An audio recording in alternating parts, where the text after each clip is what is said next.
Railway project दिखा रहे हैं। ये ऋषिकेश कर्णप्रयाग रेलवे प्रोजेक्ट का दृश्य है और यहाँ पर टनल एक फाइनल शेप ले रही है, अंतिम चरण में है और कहीं न कहीं तेजी से काम किया जा रहा है। तरह तरह की टनल हमने आपको दिखाई है, कश्मीर में भी दिखाई है, साथ ही साथ हिमाचल की भी टनल दिखाई है। आज हम उत्तराखंड की टनल की बात कर रहे हैं। ये रेलवे टनल है और यहाँ पर किस तरीके से काम हो रहा है, इस पर बातचीत करने के लिए हमारे साथ खास मेहमान है, उनसे बात करते हैं। सुमन सौरभ जी, और सीधा सीधा जानने की कोशिश करते हैं कि आखिरकार यह हिस्सा टनल का इतना चौड़ा क्यों बनाया गया। सुमन जी, आपका स्वागत है हिल स्टेशन में। अगर हम इस हिस्से की बात करें तो इतना चौड़ा क्यों रखा गया?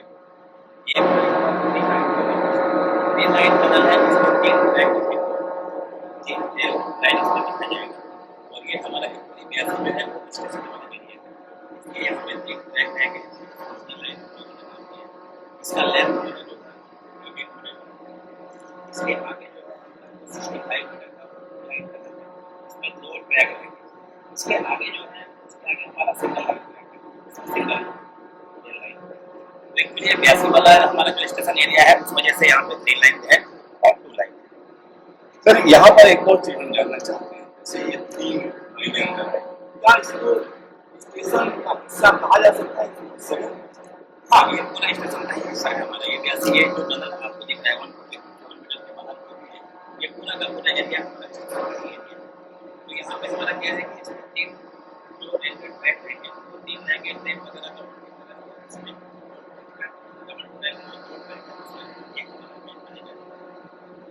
सवाल उठता है वैसे बात करें कितने मंजिला स्टेशन होगा, क्या जो है उसका जो इलाका है कितना होगा, कितने लोगों के लिए वो सोचा गया है, इन सब चीजों के बारे में क्या आप उस बारे में मैं नहीं बता सकता। उस बारे में ये हर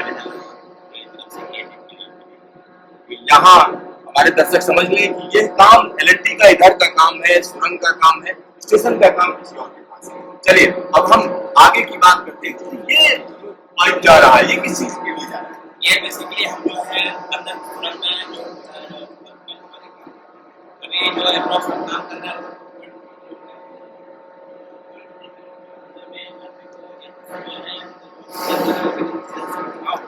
उसके लिए हमने जो है ये फ्रेश एयर एक वेंटिलेशन फैन है हमारा 100 किलोवाट का, उसके माध्यम से और ये डक्ट पाइप को हम बोलते हैं, ये डक्ट पाइप के माध्यम से जो है हम लोग फ्रेश एयर जो है अंदर पहुंचा देते हैं ताकि उनको सफोकेशन वगैरह का प्रॉब्लम ना हो, फ्रेश ऑक्सीजन अंदर में मिल सके। ये उस पर्पज से लगाया गया। आगे चलते हैं, देखते हैं कि क्या क्या काम किया गया है। तो यहाँ जिस जगह पर हम खड़े हैं क्या इसके नीचे क्या ड्रेनेज की भी व्यवस्था है? हाँ, इसके नीचे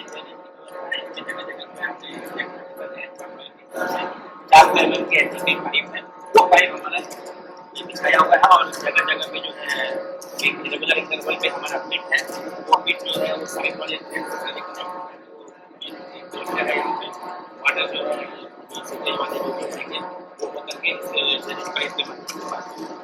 ड्रेनेज की भी व्यवस्था है, पानी को तो रास्ता देना होगा। और यहाँ पर मैं क्या देख रहा हूँ, क्या है ये हमारा लोकेशन बॉक्स है। इसमें जब ट्रेन चलेगा इसमें उनके स्टूडेंट्स वगैरह सर्टिफिकेट वगैरह जो भी रहेगा उसमें उनका ये हम लोग लोकेशन बॉक्स। यहाँ पर लोकेशन बॉक्स टेक्निकल भाषा में बोला जाता है। यहाँ कुछ उपकरण जिनको लगाया जाना है रेलवे के, हालांकि पूरा का पूरा प्रोजेक्ट रेलवे का है। और यहाँ पर एक और चीज हम जानना चाह रहे हैं, जब इस टनल की लंबाई की बात करें तो कितनी लंबी टनल है? एक्चुअली हमारा 82 से अगर सिलपुरी देखा जाए तो ये 13 किलोमीटर है हमारा मेन टनल, अराउंड उतना ही जो है हमारा एस्केप टनल है।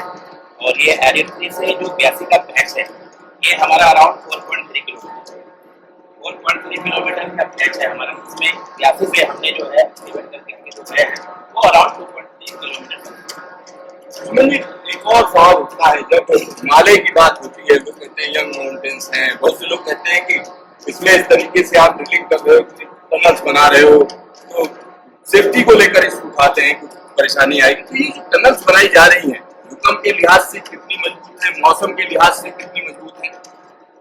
ये एक्चुअली जो डिजाइन किया गया है उसी हिसाब से डिजाइन किया गया है। जो हमारा हिमालयन जियोलॉजी है उसको मद्देनजर रखते हुए डिजाइन से पहले इनके सर्वे वगैरह सारी चीज होते हैं जो एज पर ग्राउंड कंडीशन किया है सारी डिजाइन हमारा जो है उसके हिसाब से किया गया है। तो इसमें अभी ये भूकंप विरोधी भी है और हमारा जो है जियोलॉजिकल कंडीशन को सस्टेन कर सके, तो इनका डिजाइन उस हिसाब से किया गया है।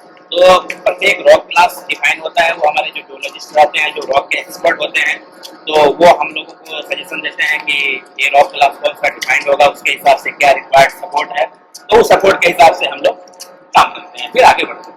सर, ब्यासी में जो रेलवे का प्रोजेक्ट है, इसमें किस तरीके की चुनौतियां आपके सामने आई, चैलेंजेस क्या आए? मेन चैलेंजेस तो जियोलॉजी को ही लेके है। हिमालयन जियोलॉजी में जो है, जो अनप्रेडिक्टेबल ग्राउंड कंडीशन कभी हम लोगों को फेस हो जाता है, तो उसकी वजह से काफी ज्यादा परेशानी होता है। लूज रॉक स्ट्राटा या कहीं फॉल्स वगैरह या कोई सीपेज जोन वगैरह अगर टनल में मिल जाते हैं, तो उस समय हम लोगों को जो है बड़ा धीरे धीरे जो है समझदारी के साथ कदम उठाना पड़ता है, आगे का एक्सकेवेशन उसी हिसाब से करना पड़ता है। और उसमें हमारे जो जियोलॉजिस्ट रहते हैं, तो उनके ही सजेशन से हम लोग आगे बढ़ते हैं क्या करना, और आगे का क्या सिचुएशन है उसमें हम लोग प्रोबिंग वगैरह भी करके जाते हैं। जो भी उसका ट्रीटमेंट है वो ट्रीटमेंट करके जाते हैं।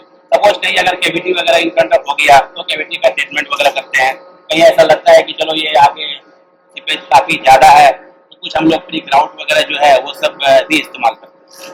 तो यहाँ पर अब अगर हम ट्रैक की बात करें, तो किस कंडीशन में आप लोग टनल दोगे, उसके बाद ट्रैक की शुरुआत?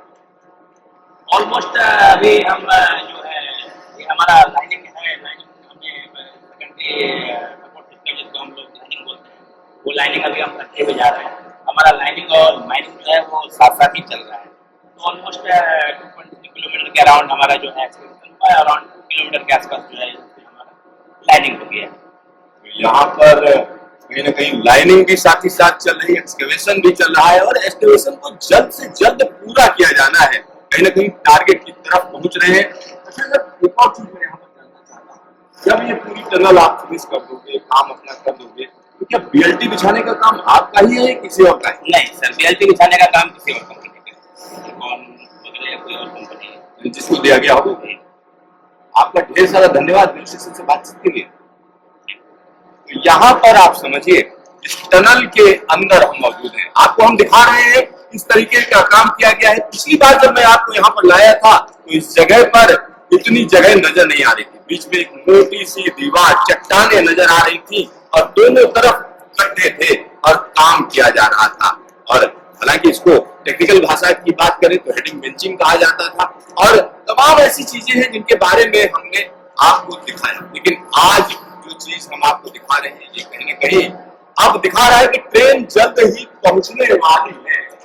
हम आपको थोड़ा और आगे जैसे बाहर से 24 तरफ, यहाँ आगे आगे यहाँ की लाइन, लाइन है यहाँ पर खत्म हो जाएगी, 2 लाइनें आगे चल जाएंगी। आप यहाँ पर अगर हम बात करें टनल के बाहर की, तो 82 स्टेशन वहां पर तैयार होगा, और यहाँ आप कह सकते हैं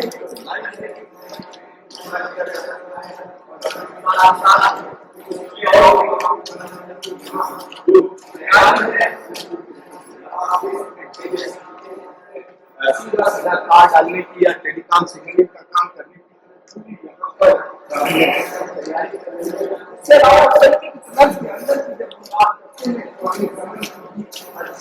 तैयारी की जाती है, क्योंकि जब ट्रेन चलेगी तो लोगों की सेफ्टी का भी सवाल खड़ा होता है।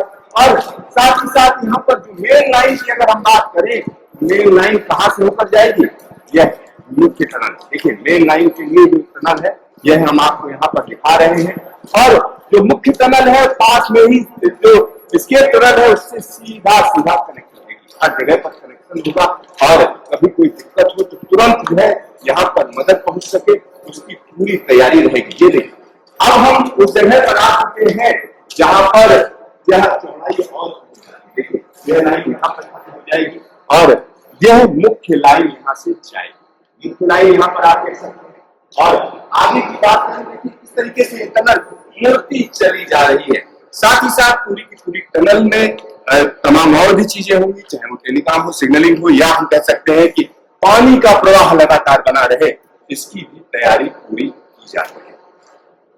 Siddharth news station, ब्यासी, Uttarakhand.